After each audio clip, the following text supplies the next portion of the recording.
আমাদের ঘরেও যে পাওয়ার দিয়ে, যে অস্ত্র দিয়ে তুমি আমায় কাটতে চাইছো, ওই অস্ত্র দখল করে তোমাদের বিরুদ্ধে আমরা লড়াই করব, ঠিক না বেঠিক? আগামী দিন লড়াই অনেক বড় লড়াই। এই লড়াই আমাদের লড়তে হবে, না ঘাবড়ে গিয়ে ঘরের কোণে নুকোবেন? জোরে বলুন। একদিকে জালিম অত্যাচারী এবং তাদের বাহিনী থাকবে, আপনারা সাধারণ নিরীহ মানুষ খালি হাতে লড়াই করতে পারবেন তো? জোরে বলুন, পারবেন তো? হ্যাঁ, লড়তে হবে। যদি আপনি আজ ঘরে ঢুকে যান, কালকে কিন্তু আপনার ঘর সমেত আল্লাহর আযাবের শিকার হতে হবে।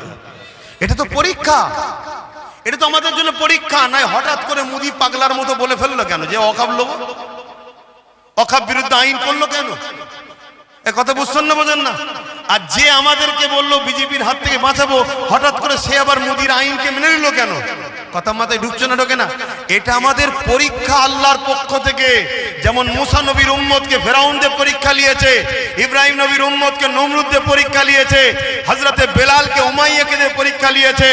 এ শোনো, আমাদেরকে আল্লাহ মুদি মমতা দিয়ে পরীক্ষা নিচ্ছে। মসজিদ কার ঘর? আমাদের কাছে জান প্রিয় না মসজিদ প্রিয়? মসজিদ বাঁচাবার জন্য জান দিতে পারবেন আপনারা? হাত তুলে সাক্ষী দেন। রমজান মাস, আল্লাহ জানি না সেই পরীক্ষা আপনি আমাদের নেবেন কিনা, কিন্তু হাত গুলো যারা তুলেছে আল্লাহ এদেরকে মসজিদের খাদেম হিসাবে, গোলাম হিসাবে, প্রেমিক হিসাবে কবুল করেন। বলুন আমিন। আল্লাহুম্মা আমিন। আবার কে মাইক? হাত নামান।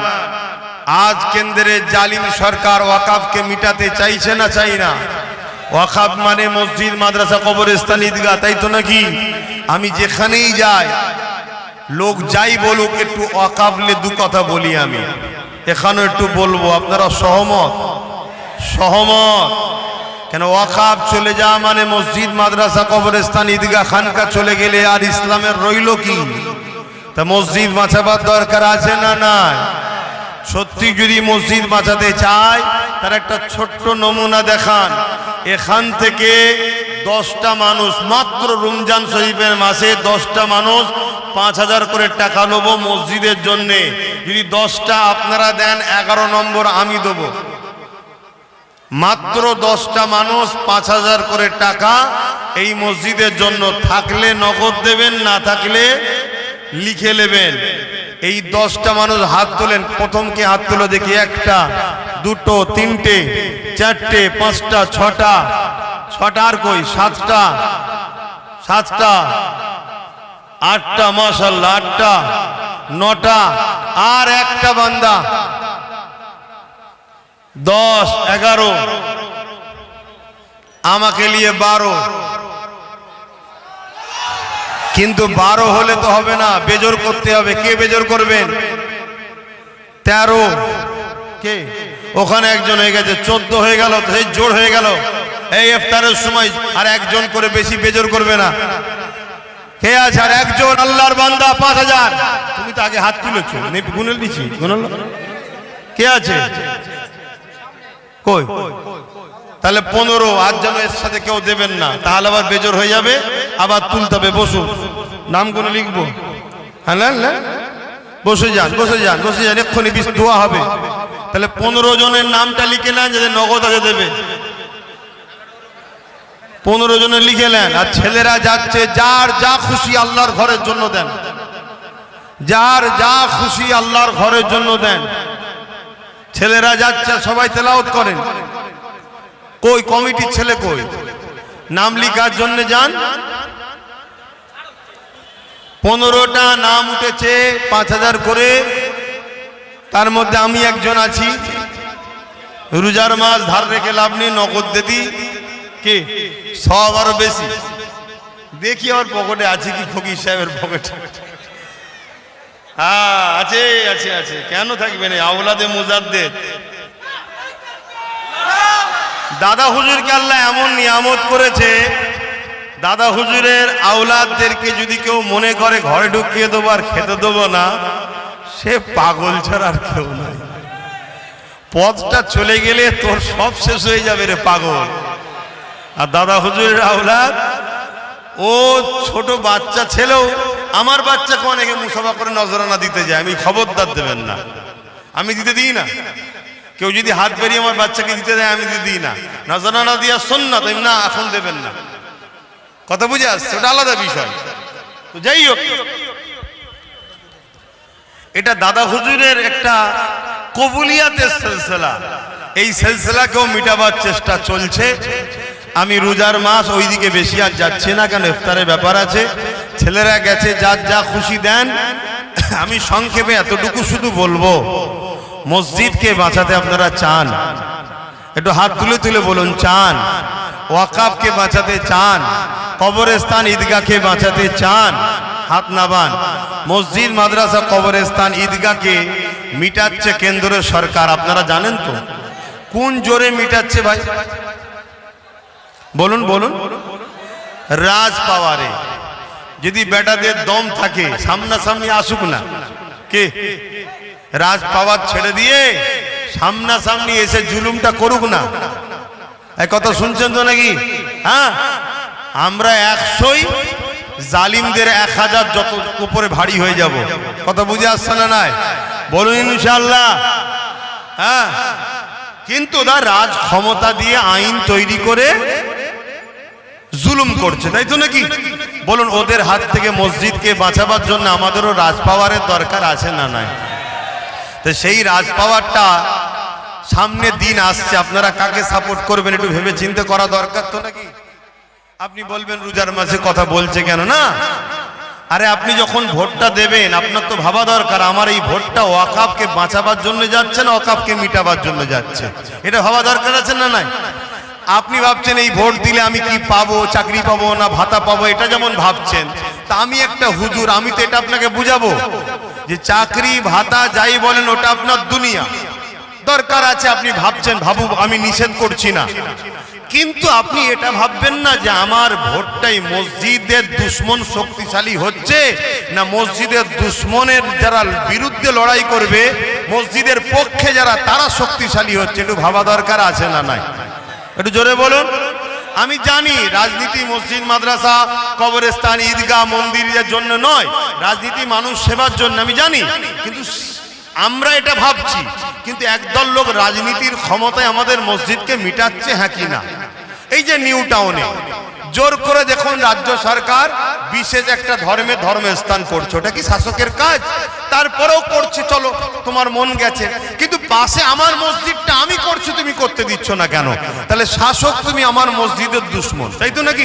তাহলে আপনি যখন ভোটটা দেবেন আপনাকে তো ভাবা দরকার যে আমার ভোটটা মসজিদের দুশ্মনকে শক্তিশালী করছে না তো, এটা বলা দরকার আছে না নাই?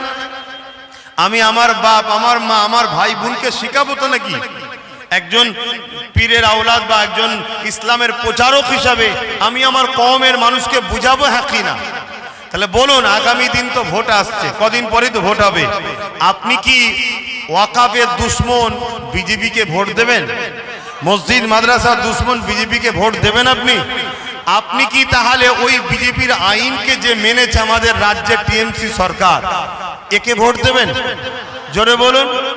যদি দেন হয়তো আপনাকে 1500 টাকা মাসে ভাতা দেবে গুটকা খাওয়ার জন্য, হয়তো আমার মা বোনেদেরকে 1500 টাকা হাত খরচ দেবে, হয়তো মরে গেলে 200 টাকা কাফন কিনতে দেবে, 2000 টাকা, এটা ওটা হয়তো দেবে, আমি অস্বীকার করছি না, কিন্তু আপনি বলুন এগুলো যে দিচ্ছে এগুলো ওরা দয়া করে দিচ্ছে না আপনাদের জিনিস আপনাদের ঘরে ঘুরিয়ে দিচ্ছে? এবং যতটা আপনাদের তার 0% আপনাদের ঘরে দিচ্ছে না কেন? ওরা ছিল একদিন ভিখারি, মমতা ভিখারি ছিল, জানেন তো নাকি? ওর ভাইপো নাকি বলে ও তো ভিখারি ছিল, আজকে কোটি কোটি টাকার মালিক হলো কি করে? আপনারা ভোট দিয়ে জিতিয়েছেন বলে, তাই তো নাকি? তাহলে আপনাদের ভোটে জিতে ওরা কোটি কোটি হাজার টাকার মালিক হয়ে গেল। চলো চুরি করেছে, আমি ওইদিকে যাচ্ছি না, কিন্তু আমার মসজিদ মাদ্রাসার দুশ্মন বিজেপি, সেই বিজেপির হাত থেকে বাঁচার জন্যই তো মমতাকে ভোট দিয়েছিলেন নাকি? এ আমাদেরকে বাঁচালো না বিজেপির আইনকে মেনে নিল? জোরে বলুন। তাহলে আগামী দিন মসজিদ মাদ্রাসা বাঁচাবার জন্য নওশাদের মতো আরো অনেক কটা তৈরি করা দরকার আছে না নাই? যাকে ভোট দিলে আমার রুজি রুটির কথাও বলবে, এবং কমসে কম আমার মসজিদ যদি তৈরি নাও করে আমার মসজিদকে যেন বাঁচায় এ চেষ্টা যেন করে, তাই তো নাকি? না তৈরি করো, কমসে কম বিরোধীও যেন না করে, তাই তো নাকি? তাহলে এই কথাটা আমার বলা আপনাদের ঘরে কি অন্যায় হলো? এটা আমার কমকে আমি বলবো না যে আপনার একটা ভোটেতে ইসলাম বিদ্বেষী শক্তিশালী হয়ে গেলে পুলিশ নিয়ে এসে আমার মসজিদ ভাঙবে, আপনি সেই লোককে ভোট দেবেন না। কথা ঠিক তো নাকি? আপনাদের এই পাশের বিধানসভা যে এমএলএ আছে, নামটাই তো মুসলমান কিন্তু বেঈমান কাফের, ও নিজে প্রথম বলেছিল যে দিল্লি গিয়ে আন্দোলন করো, ওয়াকাফের জন্য দিল্লি গিয়ে আন্দোলন করো, বলেছে না বলে না? তাহলে ওই রকম শয়তানকে ভোট দিয়া কি কোনো ইমানদারের উচিত হবে? কারণ ও যদি যেতে আগামী দিন মসজিদ মাদ্রাসার বিরুদ্ধে যখন আইন হবে ও তার বিরুদ্ধে লড়বে না, ও বেঈমান মমতার হয়ে লড়াই করবে। অথচ আমার মসজিদের হয়ে একটা কথা বলেছে, মাদ্রাসার হয়ে বলেছে, উপরন্ত কি বলেছে? দিল্লিকে আন্দোলন করো, বলেছে না বলে না? তাহলে এইসব শয়তান যখন আগামী দিন আমাদের কাছে আসবে ভোট চাইতে, তাহলে একজন মসজিদ প্রেমিক হিসাবে, মাদ্রাসা প্রেমিক হিসাবে, কবরস্থানে আমাদের মুর্দা যারা রয়েছে সেই ইজ্জত রক্ষার স্বার্থে আমাদের কি বলা উচিত নয়, ওই শয়তান তুই তো বলেছিলি দিল্লি গিয়ে আন্দোলন করতে, যা দিল্লি গিয়ে ভোট চা, আমরা মসজিদ মাদ্রাসা দুশ্মনদের ভোট দেবো না?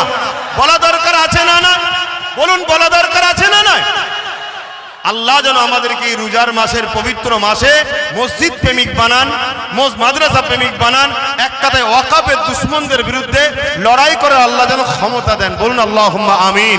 আচ্ছা, এই যে কথাগুলো বললাম এটা কি রাজনীতি হয়ে গেল? না ইসলামের দুশ্মন রাজনীতির অশুভ শক্তির বিরুদ্ধে বললাম? আমার দেশের রাজনীতি তো এরকম নয়, এরা তো রাজনীতির নামে সংবিধান বিরোধী কাজ করছে, তাহলে এদের বিরুদ্ধে বলা দরকার আছে না? নাই? তাহলে আমার শেষ কথা এতটুকু মনে রাখবেন, আল্লাহ রসুল বলেছেন কেউ জালিমকে, কোন মুসলমান যদি, মন দিয়ে শুনছেন, জালিমকে, এতগুলো রেকর্ড হচ্ছে মিডিয়ায়, রেকর্ড করছো তো ভাইরা? হচ্ছে তো? রেকর্ড থাকবে তো? এতগুলো মিডিয়ার সামনে চ্যালেঞ্জ দিচ্ছে, আপনারাও শুনছেন। এই হাদিস যদি পৃথিবীর কোন মুফতি, মৌলানা, মুহাদ্দিস যদি কেটে দিতে পারে, আমি সারা জীবন তার গোলাম হব। কথা বুঝে আসছে? আল্লাহ রসুল বলছেন, মিশকাত শরীফের হাদিস, মন দিয়ে শুনছেন, মা বোনেরা শুনছেন, কোন মুসলমান যদি জালিমকে শক্তিশালী করার জন্য তার সাথ দেয়, ওই মুসলমান ইসলাম থেকে বেরিয়ে যাবে। যে ইসলাম থেকে বেরিয়ে যায় তার ঈমান থাকে, যার ঈমান থাকে না তার নামাজ, তার রোজা, তার হজ, তার যাকাত, তার দান, তার খায়রাত, সে যতই বলুক আমি মোল্লা, আমি মুসলমান, সে কি জান্নাত পাবে? তাহলে আমি আপনাকে বলবো, ভিক্ষার পাল্লাই পড়ে দুনিয়া তো শেষ হচ্ছে, বাচ্চাগুলোর ভবিষ্যৎ শেষ হচ্ছে, শিক্ষা, স্বাস্থ্য, কর্মসংস্থান তো ধ্বংস হচ্ছে, কিন্তু যে জালিম তাকে যদি ভোট দেন, শক্তিশালী করার জন্য তো ভোট দেয়, তাহলে মুসলমান ইসলাম থেকে বেরিয়ে যাবেন। রাসূলুল্লাহর হাদিস, যে মসজিদ ভাঙতে চায়, মাদ্রাসা ভাঙতে চায়, তাদের থেকে বড় জালিম আমাদের কাছে কেউ আছে? তাহলে বলুন, মসজিদ, মাদ্রাসা, ওয়াকাফকে বাঁচাবার জন্য ভোট কাকে দেবেন? দিদিকে না মুদিকে? বলবেন তো কাকে দেবেন? কারণ এরা দুজন টাকার উপিট, এরা দুজনই ওয়াকাফের দুশ্মন, মসজিদের দুশ্মন, মাদ্রাসার দুশ্মন। দুর্গাপুরে রাজ্য সরকার বোলডুজার দিয়ে মাদ্রাসা ভেঙেছে না ভাঙেনি? এবার আমি যে কথাগুলো বললাম যদি ভুল হয়, তাহলে আমার বিরুদ্ধে রাজ্য সরকার, সে তো ক্ষমতায় আছে, একটা কেস করুক, একটা মামলা করুক, তার পুলিশ, তার ক্ষমতা, সেন্টারে তারই ভাই বসে আছে, কি বড় দাদাকে বলুক, বলে আমার নামে কেস করুক, আইনত ব্যবস্থা করুক। আমি যদি মিথ্যা বলে থাকি আমার শাস্তি হওয়া দরকার আছে না? না, কিন্তু তা না করে এই নামে মুসলমান এইসব বেঈমানগুলোকে দিয়ে গাল পাড়াচ্ছে, কখনো মাকে গাল দিচ্ছে, কখনো বাপকে গাল দিচ্ছে। এরা ভাবছে হুজুরের ছেলে তো, মা বাপ গাল দিলে হয়তো এরা ভয়ে সরে যাবে। রে, আমরা মা বাপকেও আল্লাহর দ্বীনের জন্য কুরবানি করতে রাজি আছি, ঠিক না বেঠিক? এ দিন আমাকে শিখিয়েছে, মা আমাকে কোলে শুইয়ে শিখিয়েছে, এ বাপ আমাকে শিখিয়েছে যে বাপ মার পায়ে বা মায়ের পায়ের তলায় জান্নাত। কিন্তু আল্লাহ রসুলের আগে বাপ মা নয়। আমরা কুরবানি করতে পারি বাপ মাকে আল্লাহ রসুলের জন্য, আর বাপ মাও সন্তানকে কুরবানি করতে পারে আল্লাহ রসুলের জন্য। রাজনীতি করছো করবে যাও, আমার আপত্তি নাই, কিন্তু রাজনীতির পাওয়ারে ওয়াকফকে মিটাতে চাইবে, তাহলে আমাদের ঘরও যে পাওয়ার দিয়ে, যে অস্ত্র দিয়ে তুমি আমায় কাটতে চাইছো, ওই অস্ত্র দখল করে তোমাদের বিরুদ্ধে আমরা লড়াই করব, ঠিক না বেঠিক?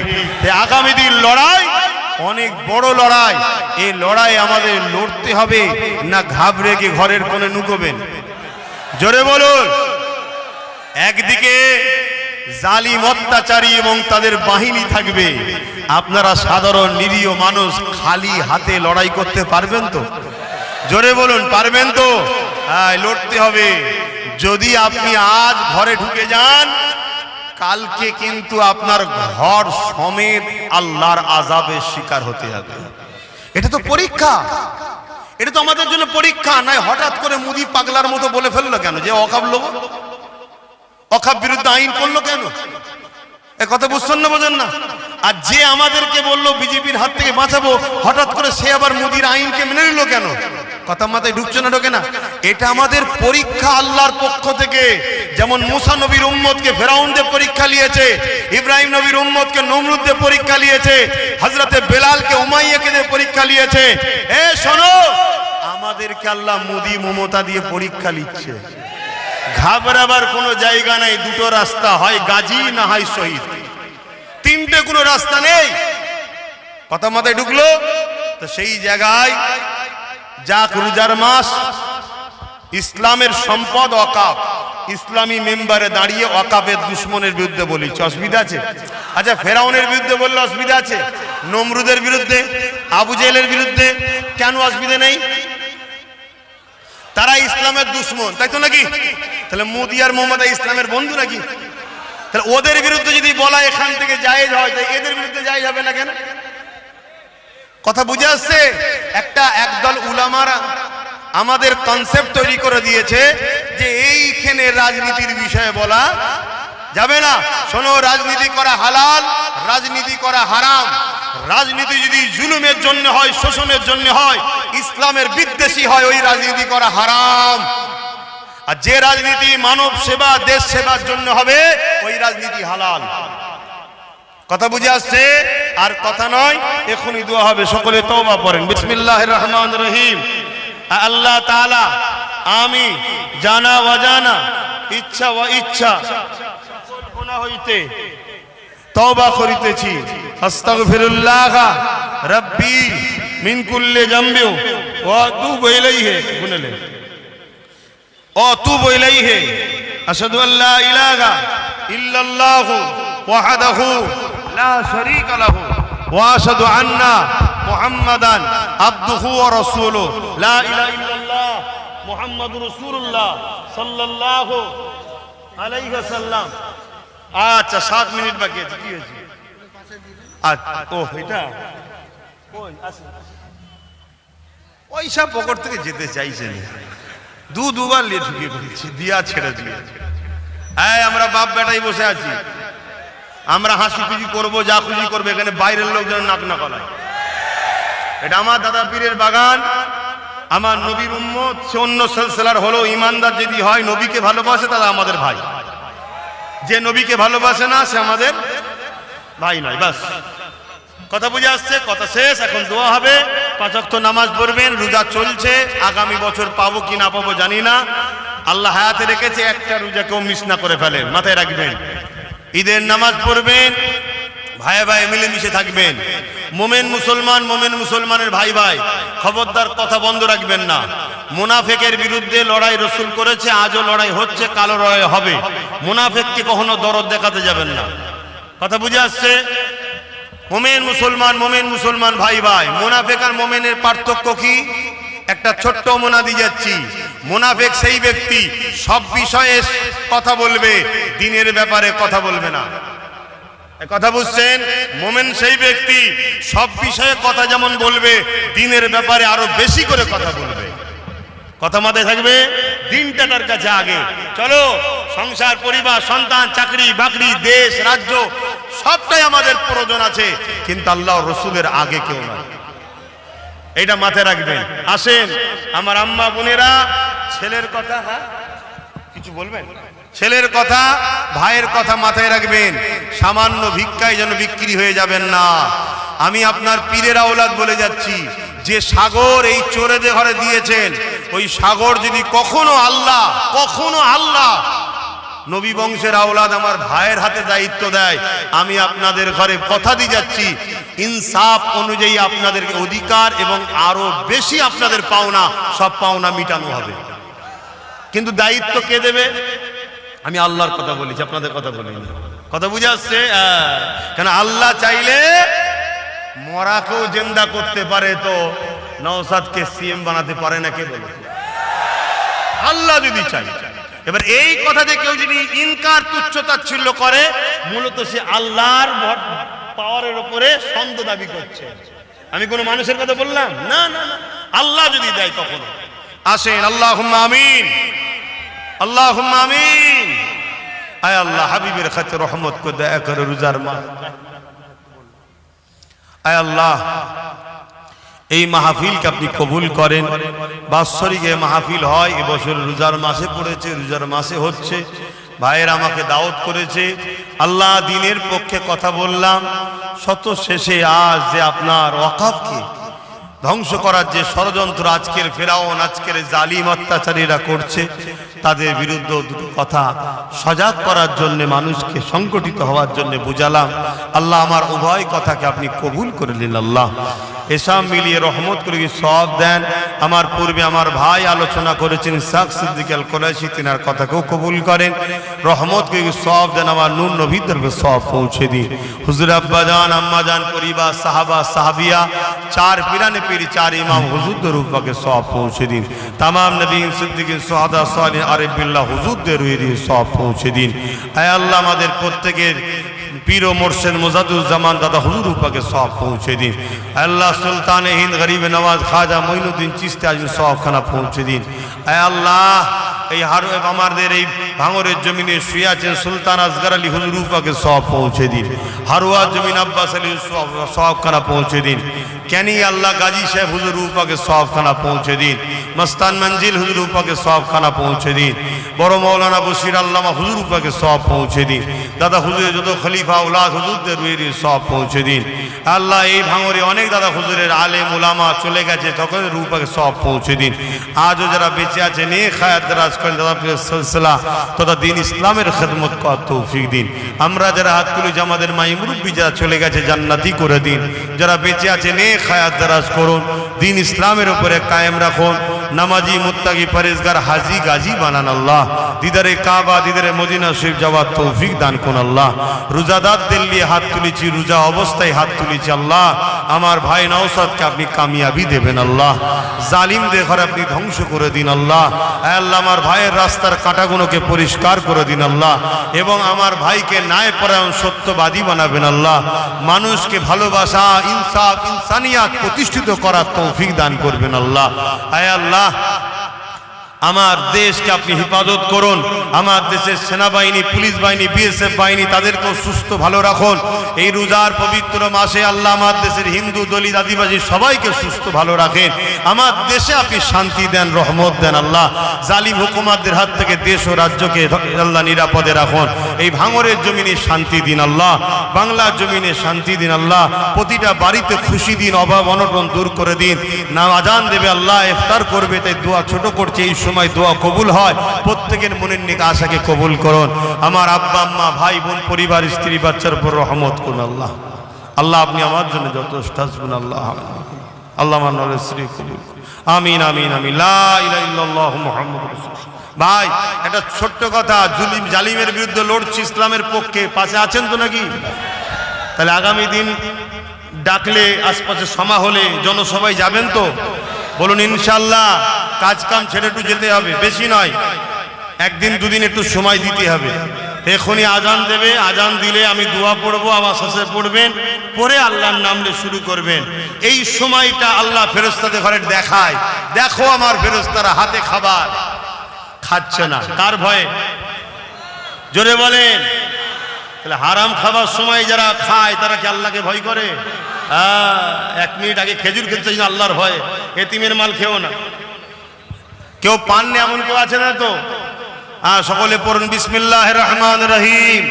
আল্লাহুম্মা সুমতু লাকা ওয়া তাআক্কালতু আলা রিজকিকা ওয়া আফতারতু বিরহমাতিকা ইয়া আরহামার রাহিমিন।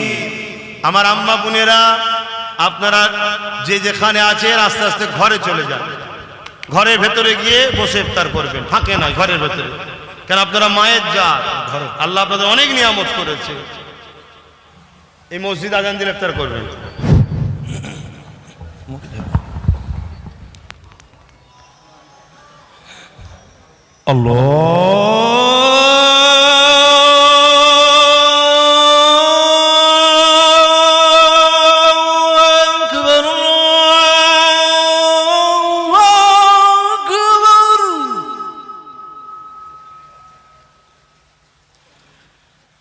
Oh